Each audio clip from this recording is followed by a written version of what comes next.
Éxodo 35. Moisés convocó a toda la congregación de los hijos de Israel y les dijo: Estas son las cosas que Yahvé ha mandado hacer. 6 días trabajarás, mas el día séptimo os será santo, sábado de descanso completo en honor de Yahvé. Cualquiera que en él hiciere obra alguna será muerto. En ninguna de vuestras moradas encenderéis fuego en el día de sábado. Moisés habló a toda la congregación de los hijos de Israel y dijo: Esta es la orden de Yahvé: tomad de lo que poseéis una ofrenda para Yahvé.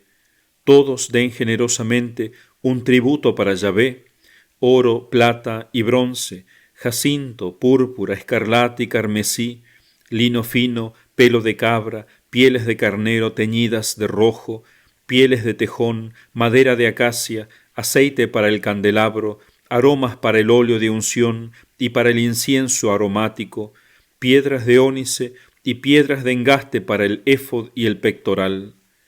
Y vengan los artífices hábiles de entre vosotros a fabricar todo cuanto Yahvé ha ordenado: la morada, su tabernáculo y su cubierta, sus broches, sus tablas, sus travesaños, sus columnas y sus basas, el arca y sus varas, el propiciatorio y la cortina del velo, la mesa con sus varas y todos sus utensilios, el pan de la proposición, el candelabro para el alumbrado con sus utensilios y sus lámparas, y el aceite del alumbrado, el altar del incienso con sus varas, el óleo de la unción, el incienso aromático, la cortina de la puerta de entrada a la morada, el altar de los holocaustos con su rejilla de bronce, sus varas y todos sus utensilios, la pila con su base, las cortinas del atrio con sus columnas y sus basas, la cortina de la entrada del atrio, las estacas de la morada y las estacas del atrio y sus cuerdas,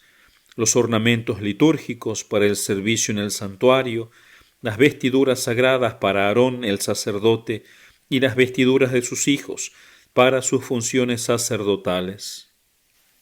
Entonces toda la congregación de los hijos de Israel salió de la presencia de Moisés, y cuantos se sentían impulsados por su corazón y cuyo espíritu era generoso, vinieron a ofrecer tributo a Yahvé para la obra del tabernáculo de la reunión, para todo su culto y para las vestiduras sagradas.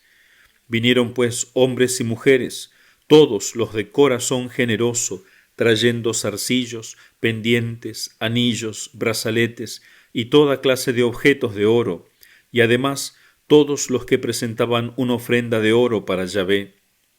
Y cuantos tenían jacinto, púrpura, escarlata y carmesí, lino fino, pelo de cabra, pieles de carnero teñidas de rojo y pieles de tejón, lo trajeron. Todos los que podían presentar una ofrenda de plata y de bronce la trajeron como tributo a Yahvé. También los que tenían madera de acacia para cualquier obra del servicio la trajeron. Y todas las mujeres diestras hilaron con sus manos y trajeron lo que habían hilado: jacinto, púrpura, escarlata y carmesí y lino fino. Y todas las mujeres que se sentían a ello impulsadas y que eran hábiles hilaron pelo de cabra. Los príncipes trajeron piedras de ónice y piedras de engaste para el éfod y el pectoral, aromas y aceite para el alumbrado, para el óleo de la unción y para el incienso aromático.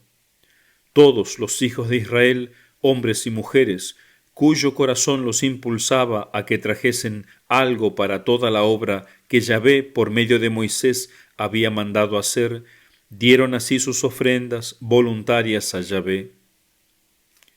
Dijo entonces Moisés a los hijos de Israel: Mirad que Yahvé ha llamado por su nombre a Bezalel, hijo de Urí, hijo de Ur, de la tribu de Judá, y le ha llenado de espíritu divino, de sabiduría, inteligencia y maestría en toda clase de trabajos, para idear diseños, labrar el oro, la plata y el bronce, grabar piedras de engaste, tallar madera y ejecutar toda obra de arte, y le ha puesto en el corazón el don de enseñar, lo mismo que a Oholiab, hijo de Ahisamac, de la tribu de Dan. Él les ha llenado de sabiduría el corazón para hacer toda obra de escultor y artista, de recamador en jacinto y púrpura, carmesí y lino fino, y de tejedor, para ejecutar toda suerte de obra y para proyectar obras de arte. Palabra de Dios, te alabamos, Señor.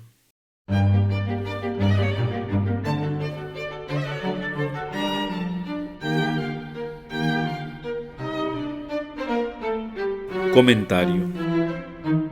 Este capítulo nos habla principalmente del inicio de la obra de la construcción del santuario, del tabernáculo sagrado. Eso sí, antes de Moisés anunciar a su pueblo qué es lo que Dios pedía de material para la construcción del santuario, le va a recordar al pueblo una vez más el precepto sabático, o sea, el día de descanso. En otras palabras, el día del Señor, porque era un día para descansar del trabajo mundano y para dedicarse a las cosas de Dios.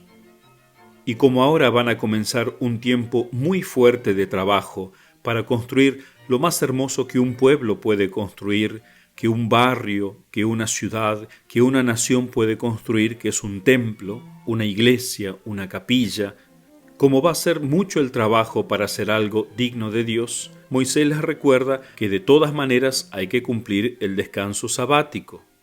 Es tan grave que incluso se dicta pena de muerte para aquel que no lo cumpla. Y es que verdaderamente nosotros muy fácilmente nos excusamos, que no hay dinero, que tengo que trabajar también el domingo, que no puedo ir a misa. Y ciertamente a veces la situación es tan grave.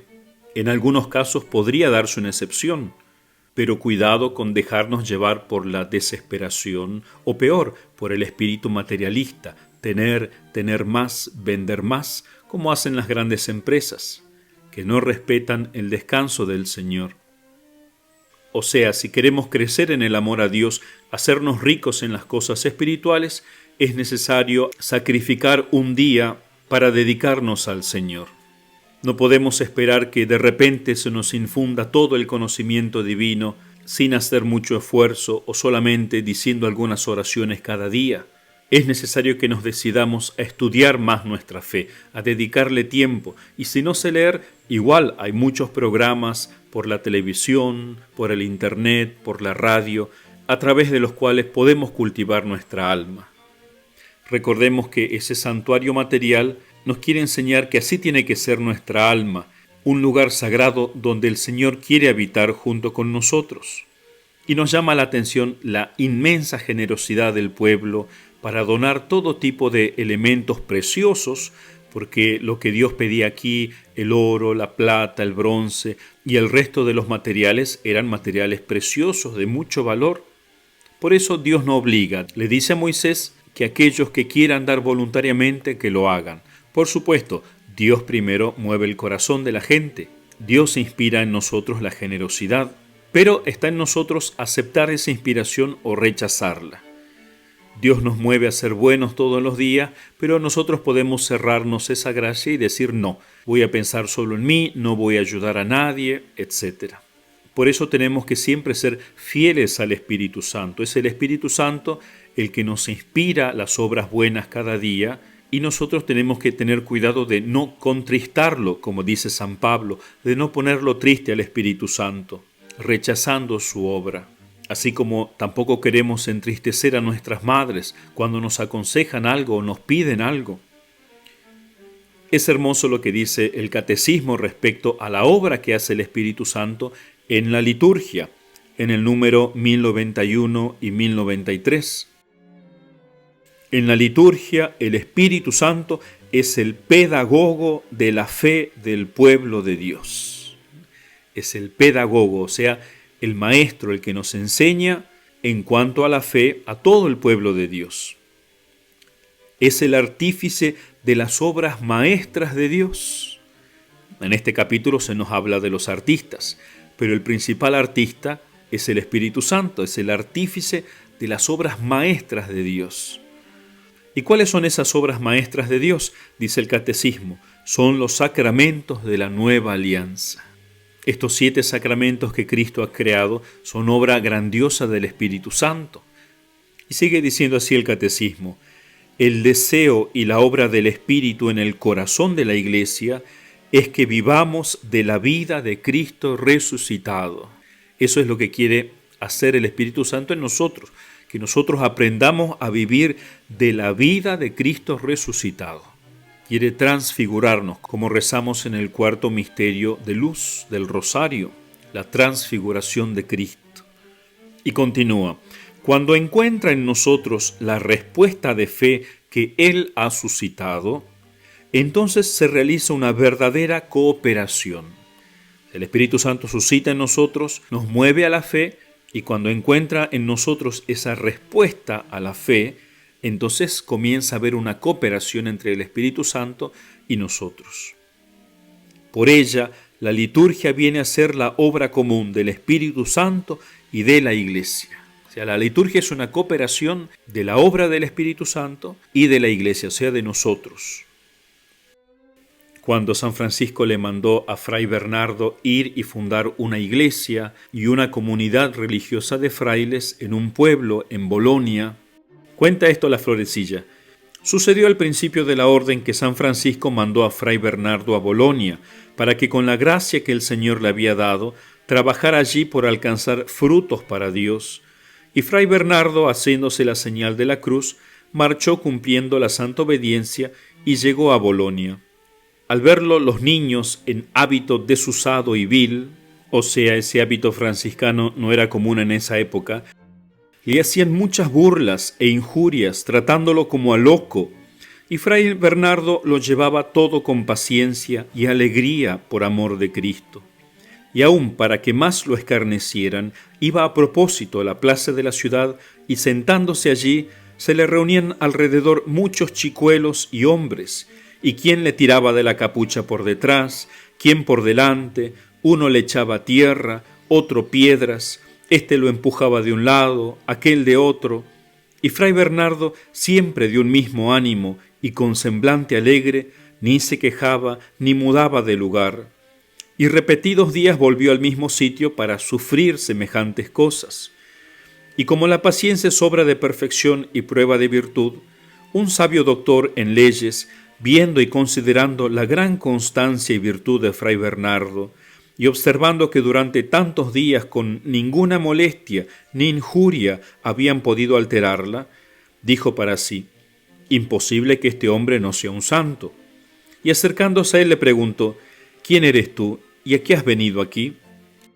Fray Bernardo, por toda respuesta, metió la mano en su pecho y, sacando la regla de San Francisco, se la dio a leer. Cuando la hubo leído, considerando su altísimo grado de perfección, se volvió con grandísima admiración y asombro a los compañeros y dijo: verdaderamente este es el más alto estado de religión que he oído jamás, y este y sus compañeros son los hombres más santos de este mundo, y hace grandísimo pecado quien lo injurie. Antes se le debería honrar sumamente, pues no cabe duda que es verdadero amigo de Dios. Y dijo a Fray Bernardo: si quisieras lugar en que poder servir acomodadamente a Dios, te lo daría yo de buena gana por la salud de mi alma. Señor mío, contestó Fray Bernardo, yo creo que esto te lo ha inspirado nuestro Señor Jesucristo. Acepto de buena gana tu ofrecimiento a honra de Cristo. Entonces el dicho doctor, con grande alegría y caridad, llevó a Fray Bernardo a su casa, y después le dio el lugar que le había prometido, disponiéndolo y arreglándolo todo a sus expensas, y desde aquel día fue padre y protector especial de Fray Bernardo y sus compañeros. Fray Bernardo, por su santa conversación, comenzó a ser muy honrado de la gente, tanto que se tenía por feliz quien podía tocarlo o verlo, pero él, como verdadero y humilde discípulo de Cristo y del humilde Francisco, temiendo que en la honra del mundo le menoscabara la paz y la salud del alma, se marchó de allí y, volviéndose a donde estaba San Francisco, le dijo: Padre, ya queda fundado el convento en la ciudad de Bolonia. Envía frailes que lo conserven y habiten, pues yo ya no hacía allí ninguna ganancia. Antes, por la demasiada honra que me daban, temo no haya perdido más de lo que gané. Entonces San Francisco, oyendo por orden todo lo que Dios había obrado por medio de Fray Bernardo, dio gracias a Dios que así comenzaba a aumentar los pobrecillos discípulos de la cruz, y envió compañeros suyos a Bolonia y Lombardía, los cuales fundaron muchos conventos en diversas partes.